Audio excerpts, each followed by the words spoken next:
Hola queridos estudiantes, ¿cómo están? Ojalá que se encuentren bien. He vuelto a realizarles las clases de forma online. Cualquier duda, consulta que tengan, les voy a dejar mi correo al final de esta presentación y ustedes me escriben nomás, sin ningún problema. Voy a retomar donde quedó el profesor y la clase que tenemos hoy son de los regímenes totalitarios. ¿Qué vamos a ver en esta clase? Sobre qué son los regímenes totalitarios, cuáles son sus consecuencias y qué efectos tienen. Para eso, obviamente, primero vamos a ver cómo se formulan estos regímenes totalitarios. Primero son, obviamente, por los problemas económicos y políticos y sociales de este periodo entre guerra, que es desde la Primera Guerra Mundial hasta la Segunda, que obviamente todavía no la pasamos, provocando una crisis y el desprestigio de la democracia liberal, lo cual obviamente es reemplazada por estos regímenes totalitarios. Totalitarios quiere decir como una totalidad. Características de los totalitarismos. La primera se aspira a controlar todos los aspectos de un Estado, de la vida de sus habitantes y obviamente concentrada en una persona o en un partido político. Esta se va a ir reflejando en todo lo que es los totalitarismos, que la persona y el partido están muy reflejados. A medida que vamos pasando la materia, me imagino que han escuchado o han nombrado estos personajes importantes que es como Mussolini, Hitler o Stalin, que están relacionados con su partido. Entonces, obviamente la figura ensalza mucho más el partido de lo que es el movimiento en general. La segunda característica es la vida privada y las relaciones sociales estaban controladas por el gobierno, además de la rutina diaria, y obviamente todo esto estaba vigilado constantemente. Así además también era controlada la prensa, la cultura y la educación.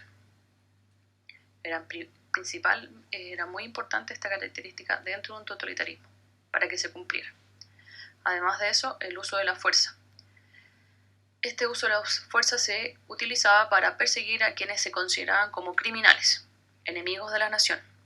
En algunos casos eran quienes tenían una posición política distinta a este partido político o a esta nación, y en otros aquellos que no pertenecían a un grupo étnico dominante. Estas son como las características principales de estos totalitarismos. Cada partido, después que lo vamos viendo en forma individual, van a tener su propia característica, pero de igual manera tienen elementos en común. El primer movimiento que vamos a ver es el fascismo italiano. Está más a decir que esto se produjo en Italia. Vamos a ver el contexto histórico. Italia estuvo en la Primera Guerra Mundial en el bando vencedor. El país quedó con muchas deudas, desempleo e inflación, y los aliados eran Francia, Inglaterra, Rusia, además se unieron Italia, Portugal, Grecia y otros más, no le adjudicaron los territorios a los que aspiraban. En esta situación, un personaje importante, que ya lo había mencionado antes, pero obviamente aquí resalta, es Benito Mussolini, en lo cual crea los Fascios Italianos de Combate. ¿Qué es esto? Un grupo paramilitar conocido como los Camisas Negras. En un comienzo fueron minoritarios, pero después, en 1920, con el aumento de las huelgas dirigidas por los sindicatos y partidos de izquierda, los camisas negras reprimieron con fuerza y comenzaron a ganar la aprobación de los sectores que temían el avance comunista. ¿Qué quiere decir esto?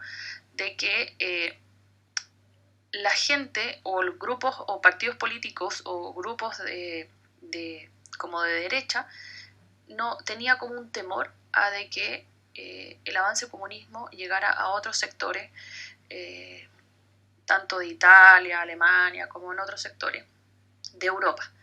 ¿Por qué? Porque ya sabían que se produjo la revolución en Rusia de 1917, entonces no querían que se produjera algo muy parecido acá, producto de esta crisis de la democracia.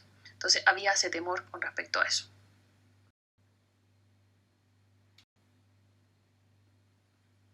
Ahora vamos con el nazismo alemán. Contexto histórico. Con el fin de la Primera Guerra Mundial y la abdicación del emperador Guillermo, en Alemania se proclama la República de Weimar, en honor a su ciudad.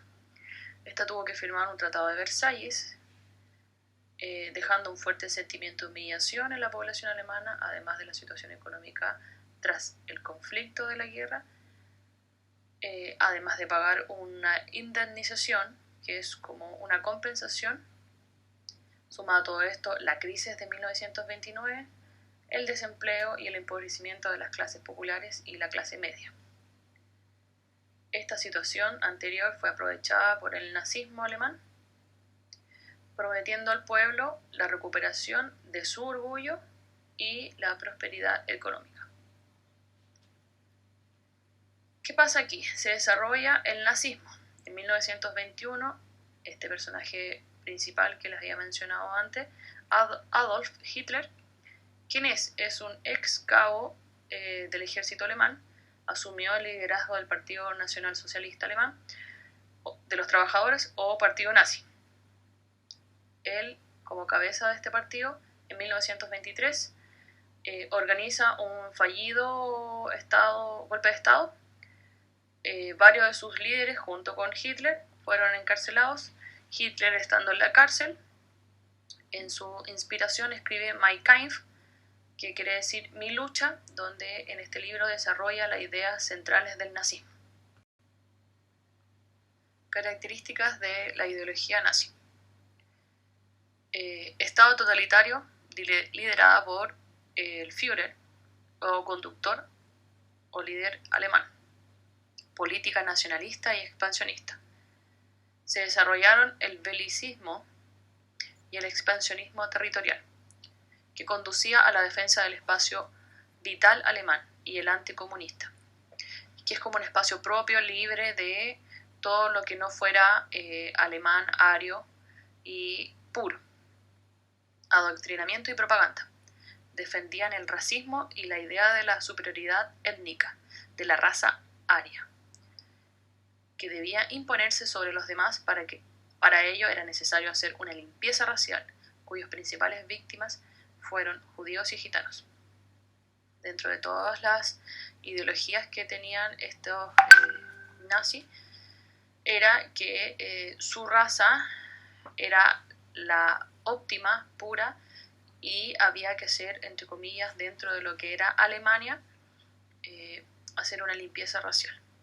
Y eso conllevaba a ocupar violencia, fuerza excesiva, asesinato, etc. Y obviamente eso lo vamos a ver más adelante en consecuencia de la Segunda Guerra Mundial.